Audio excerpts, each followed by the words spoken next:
band. To the old blues, a wailing sound. Oh, I feel so bad. Now she up and leave the boy, now the boy feeling sad.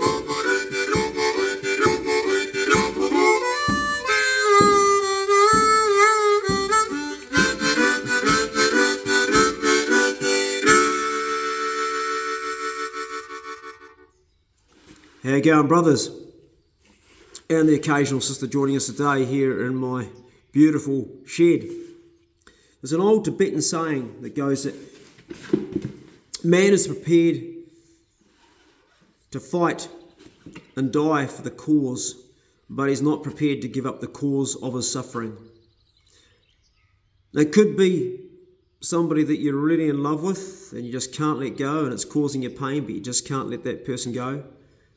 Or it could be a habit that you'll fight tooth and nail for. I can remember a guy back in the day in Mapua that used to be in the boat club, and he fought tooth and nail to get the law made that we could smoke at the boat club. And he tragically passed away from a terrible cancer. He was a nice guy, a throat cancer. And people also don't want to give up things that are actually killing them. I've seen it. When I was in hospital, there was a guy that had emphysema and he was at end stage. And he went outside in his wheelchair, could hardly breathe, to have a cigarette.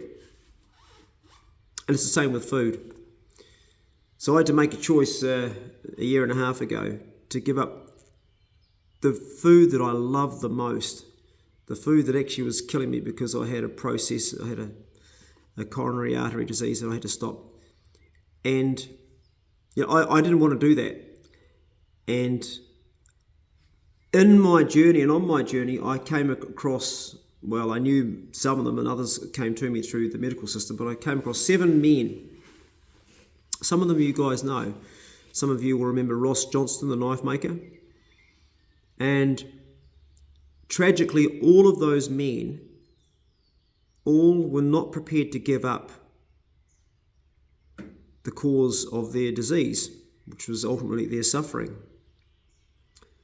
Some of them said, no, that's not the science, and others found science to go against what I was showing them. And you're always going to find that, of course, because the drug companies and the pharmaceutical companies are always ready to pay someone to do a peer review paper on something that means you've got to keep on using metformin, or not that metformin's the worst drug in the world. Actually, it's got a lot of good things about metformin, but statins and anticoagulant drugs, and statins are the biggest industry, of course. But each man found an excuse and a reason to not give up what ultimately was going to lead to his demise. Some weren't going to give up salt, some weren't going to give up caffeine, some weren't going to give up sugar, some weren't going to give up meat, some weren't going to give up dairy, some weren't going to give up oil, some fish, there was all different things that you had to give up to really give yourself a fighting chance. And that was 18 months ago, and all of those men today are dead now, all of them. And my friend Ross, who I love very much, he died terribly. Every day he would ring me up. I talked to Ross right to the very end. And every day he'd say, today my pain's at 10, Clay. I can't stand this anymore, I just want out. Yet he couldn't stop eating the food that was actually causing the disease. And I get that, I totally get that. I totally understand what that's like to be addicted to food, because I have been myself. And I still battle with it. I still battle with the things I want to put in my mouth. And because when you eat something like something you really love, it spikes dopamine and the receptors in your brain. And that's what addiction's about. I think emotional eating. People say a lot of women emotionally. Men emotionally eat too. Plenty of us do.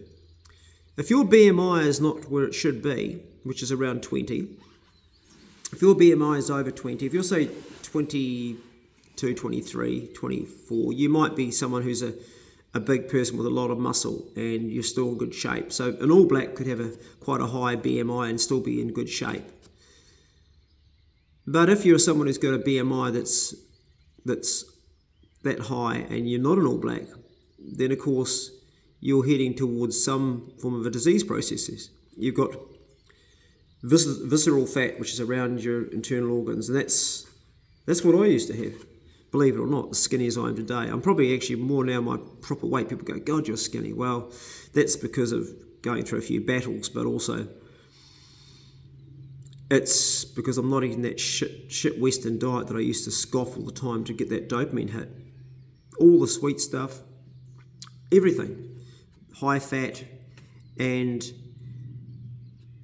we can't see that when we're inside that addiction. We don't see what's going on, and we just don't know what's going on, and sometimes we're doing this and we're slowly killing ourselves. So man is prepared to fight and die for the cause, but won't give up the cause of his suffering. And this is why we prematurely die every year, because we keep on doing something, whether it's a cigarette or alcohol. We put stuff into our bodies, and it's not just food that we put into our bodies, it's also bad thoughts that we become addicted to, and it's vaping, marijuana, and I totally understand why we do it. I understand the whole concept because I have an addictive nature myself, and every day I really struggle. I battle to not put those things in my mouth, and the only thing that really stops me from doing it is that I love life. I love being here. I'm content most of the time. Happiness comes and goes. I don't have a lot of suffering like some people do that just want out of this life. I actually have things and people that I love and things I love to do. I love to create music, art. I love to go hunting. I love to go fishing. I love my garden. I love all the people around me. My children obviously is my biggest love. I love my dogs, and it's like,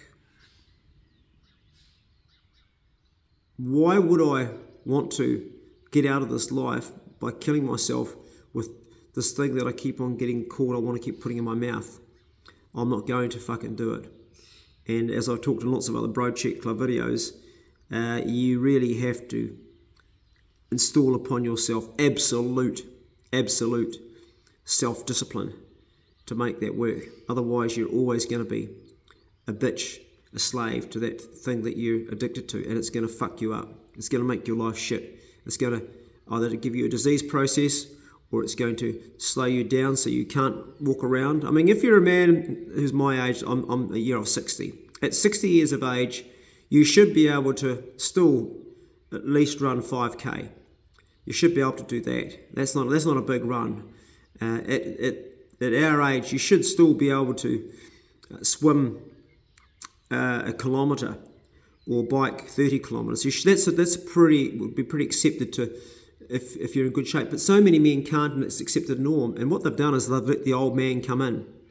Clint Eastwood was interviewed because he's doing his last movie. He's in his 90s, Clint Eastwood. I think he's 90. And they said to him, "What's your key, man? You're 90 and you're still doing this." He said, "I keep the old man out." And that's the key. You've got to keep the old man out. And that is done by movement. Every day, getting up, having a walk with your dogs, or walk with your kids, or walk by yourself, or with your partner or your girlfriend. And you sooner or later, you're going to achieve a level of fitness that you'll hold and you'll maintain, and you'll build on that, and you keep it going. Or it could be your work. You could be someone who's a builder, a plumber, an electrician, a roofer, a gardener, a tree feller, any sort of job, mowing lawns or something where you're physically doing stuff all day. But if you're someone who's got a job where you're sitting down a lot, and being a YouTuber is sitting down a lot, because you're sitting down bloody editing all the time, then you've got to be proactive at making sure you're getting up and moving. In the blue zones, one thing they all share in common is all of those people, they move every 20 minutes of the day. So if you're not moving, get your body moving.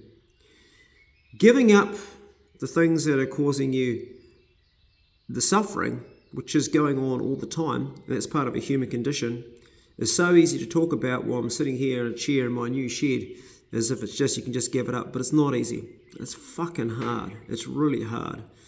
It means you've got to grieve losing it. This might sound really, really stupid, but I have actually cried missing the things that I want to put in my mouth. I've actually been through that process. And that might sound like, what the fuck? Yes, I have. And I don't cry easily. I don't cry easily at all. In fact, I don't think that the last time I cried was when I had finally gone through the process of letting go my nephew Mikhail, who drowned over a year ago, and I had to postpone the grief because I was going through such a health crisis. I couldn't let my heart feel that pain, and I prolonged it, and that was the last time I cried. But prior to that was when I was giving up foods that I really loved, it was killing me. That's how hard it was for me. For some other people, no problem at all. I've got people I'm helping right now with heart disease that have gone, yeah, no, bro, it's been a bit of, but I'm okay. It wasn't like that for me.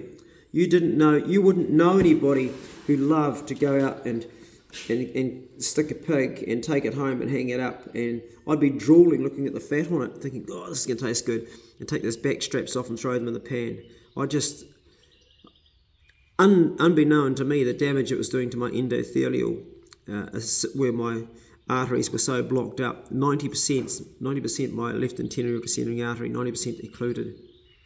That means another 10% is good night, nursey. That's serious. So if you're somebody who's like me, that's had a struggle with addiction, I call it the greedy fairy, because the greedy fairy always wants more. You have one drink, you want more. What I would say to you is start off by not having that first drink. Because if you're an alcoholic and you have that first drink, after that, you can't control what you're doing. You can't even say no. But you can say no to that first drink. And that's the critical one to say no to. And don't ever tell yourself a story, I'll just have one. That's the biggest bullshit we ever told ourselves. Whether it's a drink, a cigarette, anything at all you shouldn't be doing that you know is going to be detrimental to the relationships with the people you're with, but most of all, your own health. It's really hard, so be strong. Don't ever say, I'm just going to have one cigarette. And don't justify things in your mind like, I've really had a bad day, I'm really stressed out, I need this. No, you don't fucking need it. What you need to do is you need to breathe. You need to feel what you're feeling instead of trying to numb yourself with drugs and alcohol. And you need to get to the root of the causation of what's making you feel like that, and you need to deal with that. And that might need more help than just what you can do by yourself. It might mean you've got to sit with a group of men and talk about it, or sit with someone you trust and love and talk about it. And this is something which us men don't do very well, and consequently us men deteriorate, and us men, 2 out of 3 suicides are us men. There's a high rate of us men. Every day a tradesman in New Zealand takes his own life. Think about that for a minute. Just let that sit in. Every day a tradie dies. Somebody that's in the trade. And that goes across the board with fishermen, farmers, forestry, fruit industry. When I say the trade, I'm also not just talking about your plumbers and your electricians and your builders. I'm talking about all the guys that are out there. Every day, one man finally breaks. It's not that he wants to end his life, and I've spoken to plenty of them. No, it's not that he wants to end his life. It's that he wants to end the pain. How does it get to that stage? It gets that stage by not ensuring that you've imposed self-discipline upon yourself in the first place to stop doing the things that are leading you down that track. It's a time where you go, I'm not going to have that smoke anymore. I'm going to give up. I'm going to quit the dope, and I'm going to find out really how I feel. And I'm going to look at that. I'm going to be curious about that. I'm going to examine that. And if there's feelings that I can't work out and things I can't, that are making me so miserable and feel so horrible, then you may need professional advice. You may need professional help. Anyway, brothers, this has gone on probably long enough. 14 minutes. I'll finish off with a wee tune for you. And really enjoyed the live feed last night. I actually ended up going to bed too late because of it. That's why I'm a bit slow today and a bit tired. Didn't get a lot of sleep because I still had work to do, but I will do more of those when I've got time. And the song is going to be, what's it going to be? I don't know. It's going to make something that comes to me. Actually, this is a song. It's a song I wrote.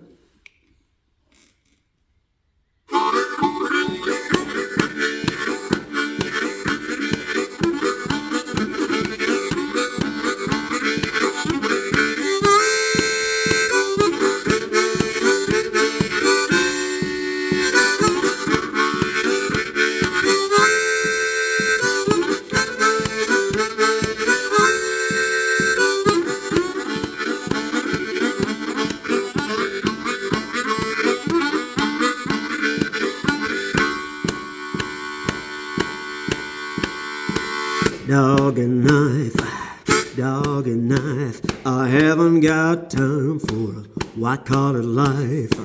Dog and knife, dog and knife. I haven't got time for a white-collar life. I'm rising early in the morning, just about to break a day. I got 4 doggies on the back of the truck and I gotta get away. I'm singing dog and knife, dog and knife. I haven't got time for a white-collar life.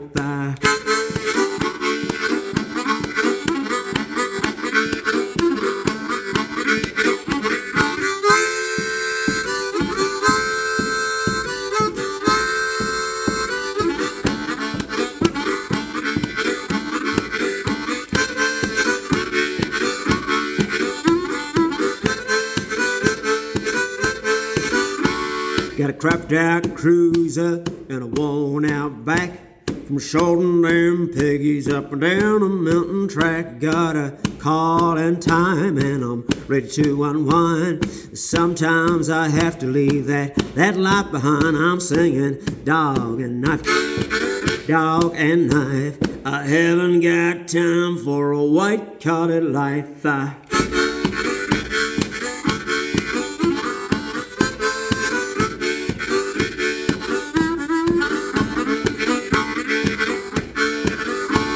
Well, a bull won't bail and my hands won't hold.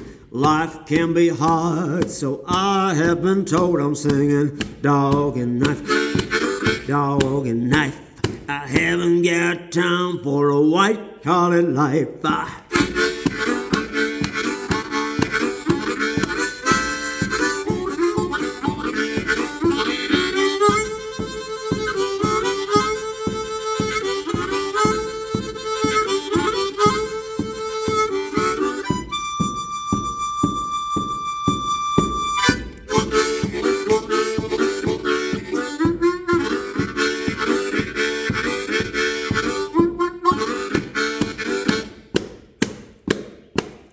Bail him long, bail him hard, bail up.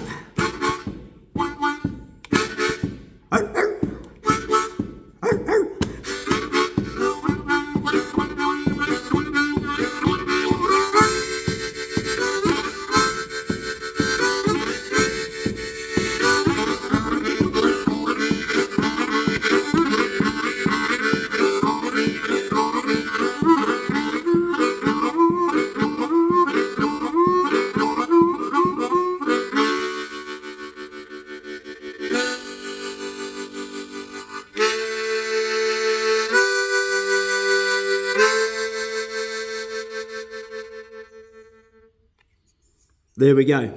Hey brothers, I hope this video finds you well. Next time I'm not going to use that auto because the light goes white and dark all the time, doesn't it? The auto focus on this thing. Well, here comes the old boy. G'day, Pace. You come to see me, boy, eh? Come up here, mate. Come up and say g'day. Happy boy. Come here, happy. Come on, happy. Come. Got some love for me, hey? Got a bit of love? Oh, he's a good dog. Oh, he's a good boy. Oh, he's a good dog, ain't you? What a lovely dog, eh? What would life be without a dog, eh? Hey, me old mate? He goes, I didn't want to listen to that song, but now it's over, I'll come in. Who could blame you, eh? Who could blame you? He's a good boy. You smell like you've been sticking your nose in some sheep shit. Definitely sheep shit on that. Fuck yeah, you stink, boy. I fucking don't stink here. No, you stink. I fucking don't stink, man. No, you smell like sheep shit. That's not sheep shit, man. That's my perfume. Pace, that is fucking stinky, man. And your hair's all falling out. Fuck, man, you can't talk about hair falling out. Look at the state of you, man, you bald cunt. Hey, easy on the language. This is the Bro Chick Club. We don't talk like that. Careful. What'd you say? You watch your language there. Fucking right, man. You're a fucking constant. Hey, behave yourself. I was just walking my tail, man. I was minding my own business and you called me in the shed. No, you came in yourself here, Pace. Oh, fuck I did, man. You fucking love me. Yes, I do, but just behave yourself, right? Don't be so rude. I'm going to fuck off and go for a walk, man. All right, please yourself. See ya. Go steady. See ya.